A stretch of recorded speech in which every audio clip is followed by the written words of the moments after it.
তোৰ অমৰাবতীৰ ৰাজসিংহ আৰ দেবেন্দ্ৰদেৰ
ভগৱানৰ কৃপাত মই আজি পিতৃগুৰু দ্ৰোণাচাৰ্যৰ চক্ৰদেহু চূৰ্ণ বিচূৰ্ণ কৰিম।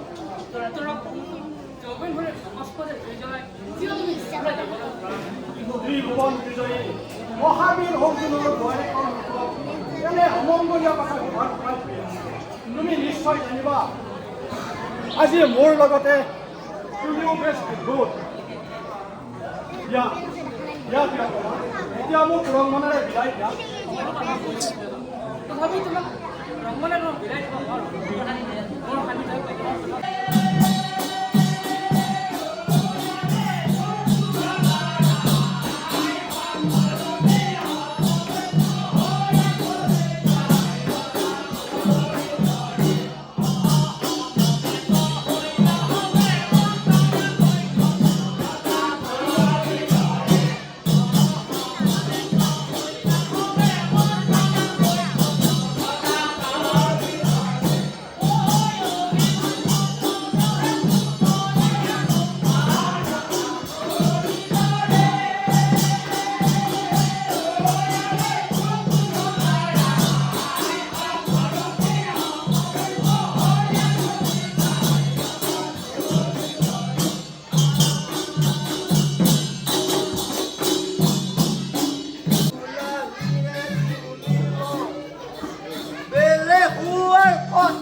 ভৱিষ্যতৰ সমাজে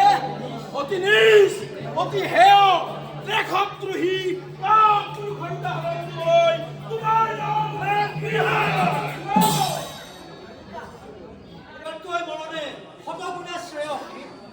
চমৎকাৰ চমৎকাৰ পাঠপুত্ৰৰ বীৰত্ব বিক্ৰমত অৰ্জুন যেনে সিংহ শিশুপুত্ৰৰ শত্ৰু জীৱনত এই দেখিলো শিশুৰ আচৰিত বীৰত্ব। শিশুক পৰাজয় কৰিব নোৱাৰাটো বৰ লাজৰ অপমানৰ পৰাজয় কৰা দূৰৰ কথা অভিমন্যুৰ ওচৰ চাপিবলৈ কাৰো সাহসেই নহয়। অৰ্জুনেই ৰণকৌশল দেখি জগত সঁচাকৈ বিস্মিত স্তম্ভিত। ৰণকৌশল নহয় বুলিলে যাদু যাদু যাদু নহ'লে জানো এই শব্দ অতি উন্নত এটি ক্ষুদ্ৰ শিশুই হৰিণ বুজি পাৰি যাব পাৰে তাৰ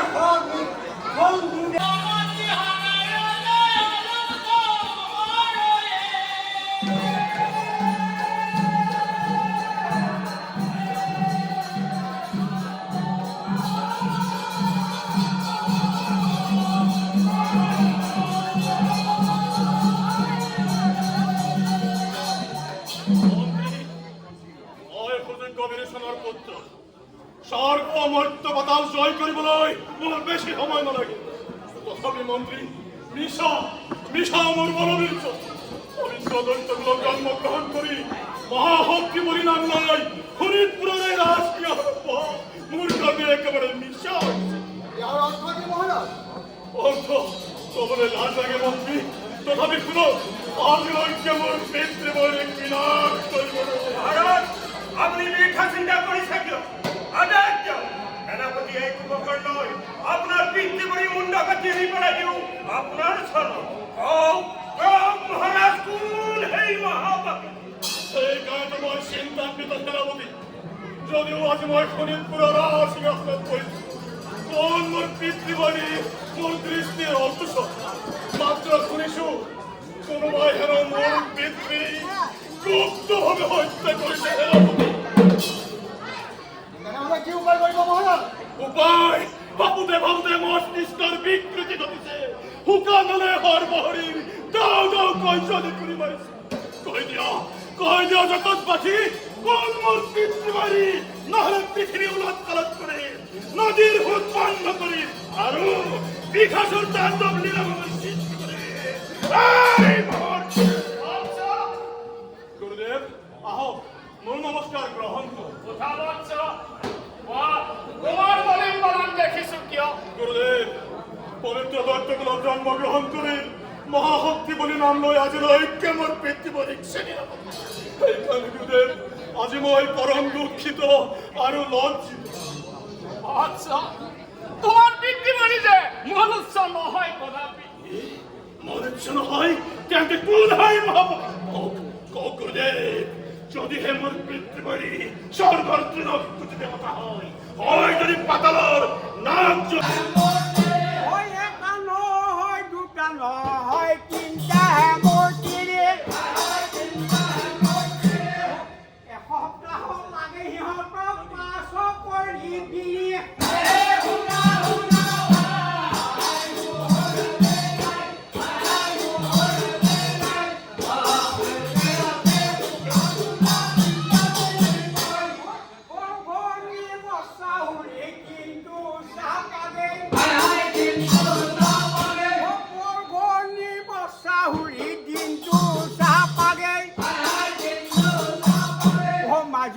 পেটে মাৰি তাই কাঠি মূৰত হাগে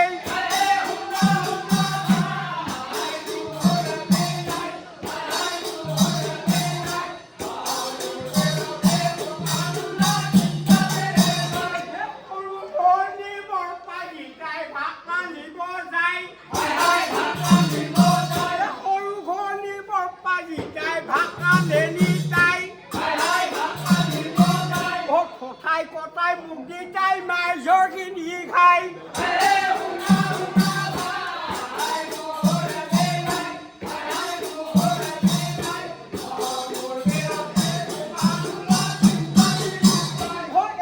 দিনৰ কথা ৰাই শুনা কাণ পাইছে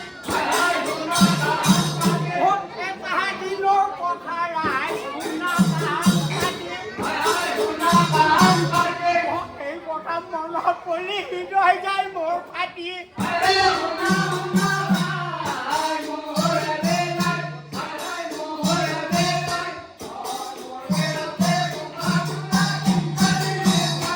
আঞ্জা বেয়া বোলো ৰাইছে হ'ল মোৰ লেখা আঞ্জা বেয়া বোলো ৰাইছে হ'ল মোৰ লেখা তাই ভিতৰতে ওলাই আহিব মূৰত মালা কচা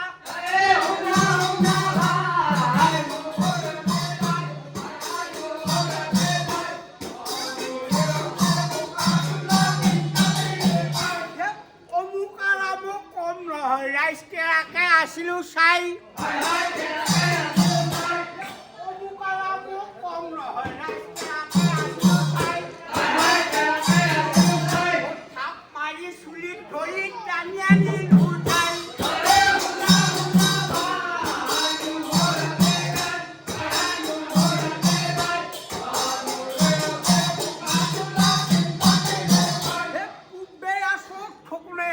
বেবে আছে তাই বেবে আছে তাই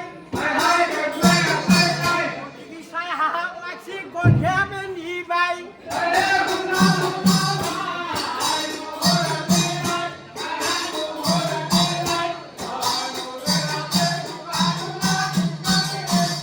কন কন কৰে গৃহস্থী মোৰ PAN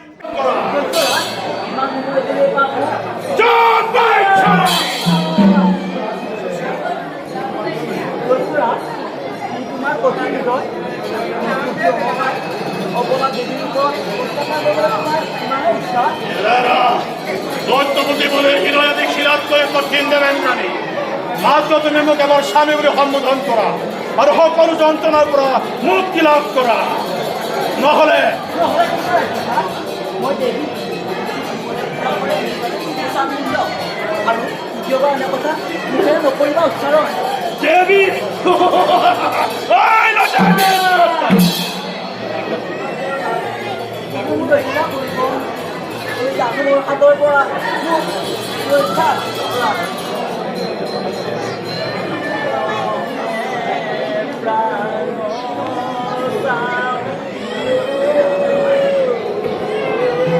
Nani? Aha! Aha Ravindra! Oi তোমাৰ হৰিত পুৰা ৰইছে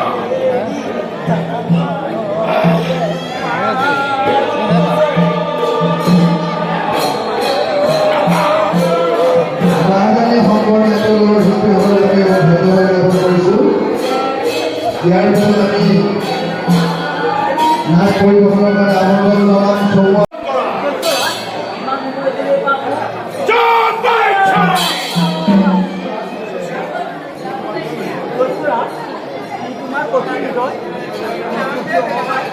অপৰাধ দেৱীৰ ওপৰত অত্যাচাৰ কৰিবলৈ তোমাৰ ইমানেই ইচ্ছা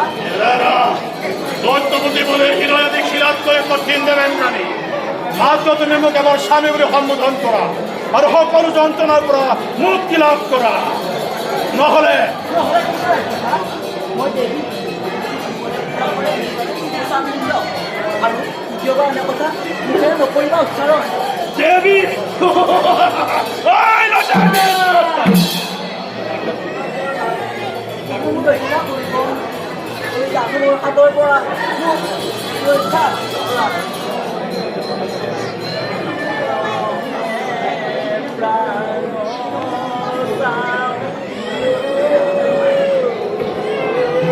Nani?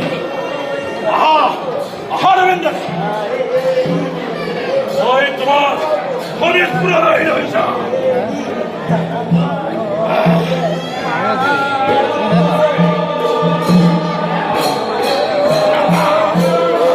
বাগানে সম্পূৰ্ণ একেলগে শিল্পী হ'বলৈকে ধন্যবাদ জ্ঞাপন কৰিছোঁ ইয়াৰ পিছত আমি নাচ পৰিৱেশনৰ কাৰণে আমন্ত্ৰণ জনাম সৌম্য হিনামিত চতুৰ মতি দেবেন এই শপথিকালৈ অমৰাবতী ৰাজসিংহাসনত বহি শাসন কৰিছা স্বৰ্গৰাজ্য ইন্দ্ৰত্ব হতক্ষিপ্ৰ কৰিব পাৰি না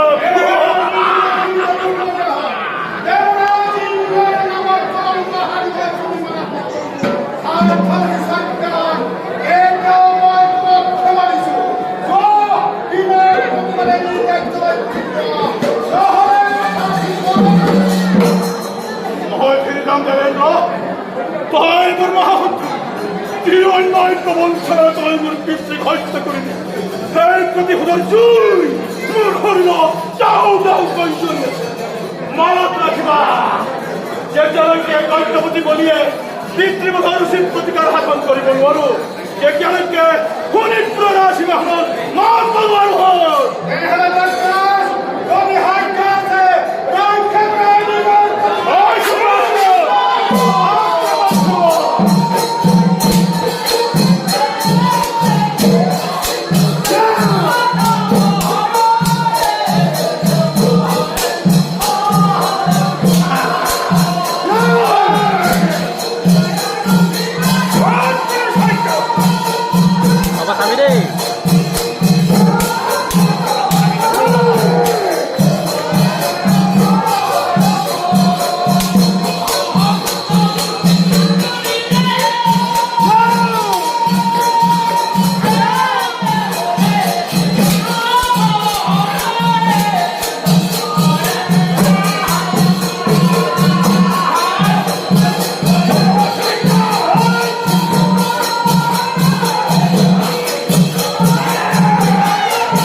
কি হ'ল দেখা নাপাওঁ হৰিণাৰ এক থকা পৰ্যন্ত দেৱতাই দেৱত্ব ৰক্ষা কৰিবলৈ সেই নামৰ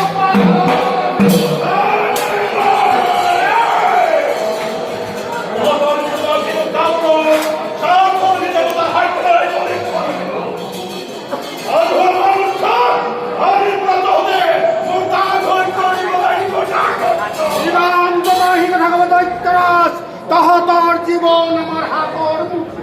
আৰু কোৱাচোন হে দৈত্যৰাজ কি অপৰাধত অপৰাধী কৰি আক্ৰমণ কৰিছা দেৱতাৰ স্বৰ্গৰাজ্য দেবেন্দ্ৰ তহঁতৰ শৰীৰৰ মাংস টুকুৰা টুকুৰকৈ কাটি চিধাৰ কুকুৰত ভগাই দিলোঁ তহঁতৰ অপৰাধৰ উচিত প্ৰতিকাৰ দ্বিতীয়বাৰ এনে কথা মুখে উচ্চাৰণ কৰিলে তোৰ কাম হৈ পৰিব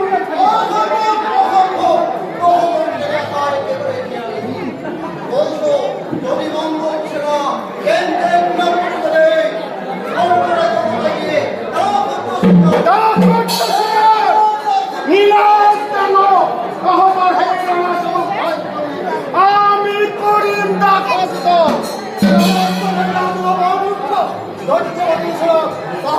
অত্যাচাৰী অনাচাৰী আৰ মহা অপৰাধী আমি অপৰাধী দৈত্যৰাজ এই অপৰাধত অপৰাধী কৰি আক্ৰমণ কৰিছা দেৱতাসকলৰ স্বৰ্গৰাজ্য বিধান প্ৰতিশোধ বিচাৰি আক্ৰমণ কৰিছো দেবেন্দ্ৰ তই মোৰ পিতৃবাৰী মহাপাপী সেইকাৰণে আজি প্ৰতিশোধৰ অৰ্থে আক্ৰমণ কৰিছো তাৰ কাৰণে মই অপৰাধী নহয় দৈত্যৰাজ শুনা তোমাৰ পিতৃয়ে মোৰ ওচৰত নিজে আত্মদান কৰি আকৌ নিশ্চাত কৰিছিল মৃত্যু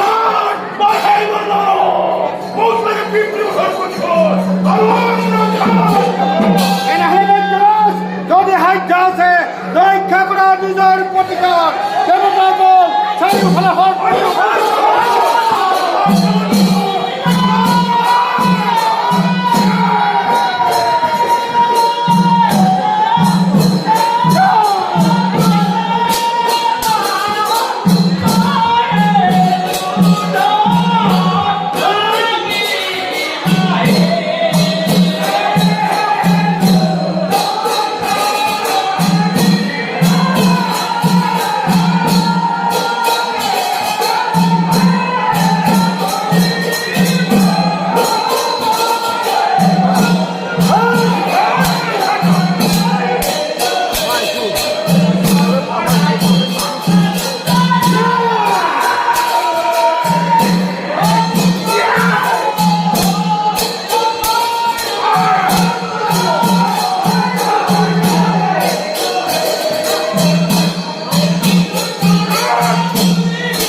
কেনে লাঞ্ছনা কৰি বিষ অহংকাৰ কৰিবলৈ তোৰ ইমানেই সাহস তেনেহ'লে তোৰ সেই পাপ ৰাজভাৱ এই গুণৰে শূন্য কৰোঁ ধন্যবাদ